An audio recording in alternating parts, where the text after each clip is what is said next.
معنی ہوتا ہے سجدے کی جگہ، جہاں انسان سجدہ کرتا ہے اس جگہ کا نام مسجد ہے۔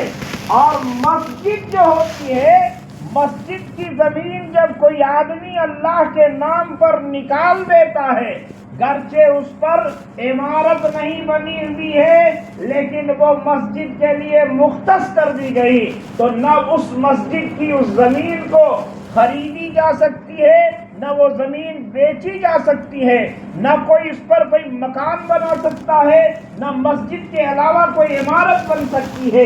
اس لیے سجدے کی وہ جگہ اہمیت کی حامل ہے۔ مسجد کا مقام اسلام میں بہت بلند ہے، اور اللہ تعالیٰ نے اسلام میں اور دنیا میں مسجدیں کیا ہیں، یہ دنیا کے لیے ایک روح کی حیثیت رکھتے ہیں۔ اس لیے اللہ نے جب دھرتی بنانا شروع کیا، زمین بننی شروع ہوئی، اس کائنات کو بنانے کا ارادہ فرمایا اللہ نے، تو اس زمین پر سب سے پہلا مکان جو بنا اس مکان کا نام مسجد ہے۔ سب سے پہلا مکان دھرتی پر بنا وہ اللہ کی عبادت کے لیے۔ اِنَّ أَوَّلَ بَيْتٍ وُضِعَ لِلنَّاسِ لَلَّذِي بِبَكَّةَ مُبَارَكًا وَهُدًى لِّلْعَالَمِينَ۔ دنیا میں پہلا مکان جو بنایا گیا اس رب العالمین کی عبادت کے لیے، اس کی بندگی کے لیے، جو مکہ یعنی مکہ مکرمہ میں ہے۔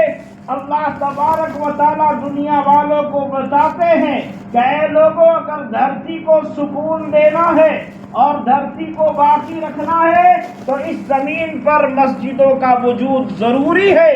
جس دن مسجدیں ختم ہو جائے گی دنیا ختم ہو جائے گی۔